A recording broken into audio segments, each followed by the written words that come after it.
At this point, I will provide factual evidence of perjury and untruths in this case. The testified claims made in this hearing are derailed from the main events that had actually taken place. The claims given by the troopers as to why an arrest was initiated was due to officer safety. According to the Law Enforcement Officer Safety Act, this arrest was not legal. The Officer Safety Act only pertains to retired officers that were honorable, and in the act it allows these retired officers to carry a weapon on their persons. Also, it allows the officers to carry the weapon concealed and gives the retired officers the right to walk inside a government building armed. This charge and the reason for the charge was initiated out of the color of law. Let's move on to the video. I will be comparing videos using the video that was conducted at the State Police Post 6, and the video of the court hearing to show derailment. This clip is the trooper committing perjury when he was testifying. It ain't just, you guys got 3,000 militiamen all over the United States mad because you guys are going with. He did. He made several mentions of being affiliated with militia and having some plus 3,000 men to do whatever with, so.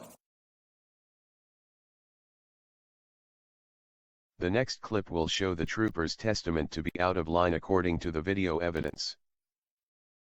When looking at the testament of the troopers, it seems the tyrants are trying to make me out to be a terrorist. Sergeant Ressler seems to be playing this as if he had asked for my ID after he told me to leave. Evidence shows this was not 100% accurate. It is the trooper's duty to present a crime to the citizen. In this case, no crime was committed. The troopers only told the journalist he was being trespassed. In order to be trespass according to the statute KRS 511, a crime has to be committed. There is no evidence of a crime committed by the journalist. The troopers had even confirmed to the journalist when asked that he had not committed a crime. Asking Mr. Ressler, does he know the law on when it is, when I have to show you my ID? Well, in reference to this, when I ask you to leave post, you have to show an ID.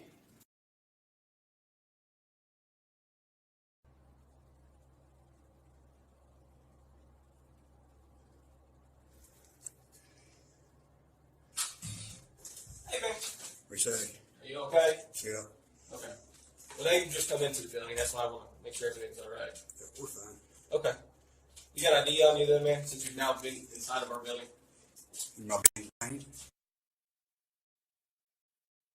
As you see here, the sergeant asked for the journalists to show ID for being in the building. In the hearing is stated that when he asks people to leave, they have to show ID.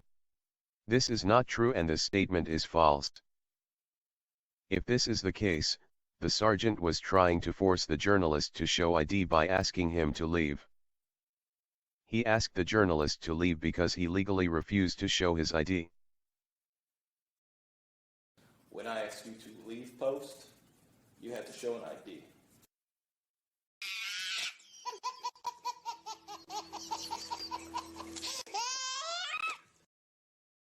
The Fourth Amendment protects against arbitrary arrest and arbitrary detentions, which are the arrest or detention of an individual in a case in which there is no likelihood or evidence that they committed a crime against the legal statute.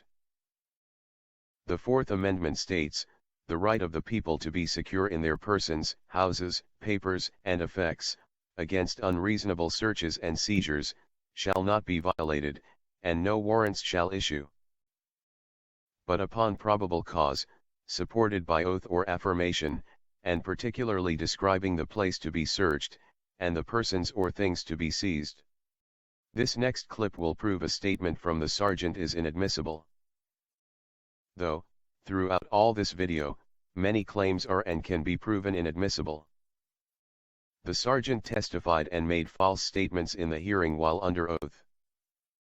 This one will show the sergeant saying the journalist tried to get a layout of the post. The video conducted at the post by the journalist shows him stating he had been in the post before.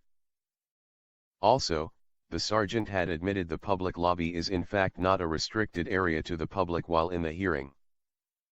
The troopers seem to think that is their building, which it is not. The building is owned by the public. And did he attempt to videotape anything other than what's inside the lobby? Yes, he actually placed, from the video footage and from my viewing of it as well, he placed his video camera up against what we have as a two-way mirror type of glass to try to see through, and into our lobby, which I can only assume was to see how the layout of posts. Okay. To our lobby. No, that's just To our lobby. I don't know if you've come to this conclusion or not, but he's a man. He's actually stupid. This is the layout of the post. The journalist remembers it from when he was 14 years old. So to make claims that can potentially mark the journalist as a terrorist is outrageous. This can be looked at as defamation. Judge not lest ye be judged. Judgment is coming, and the Lord will see to it.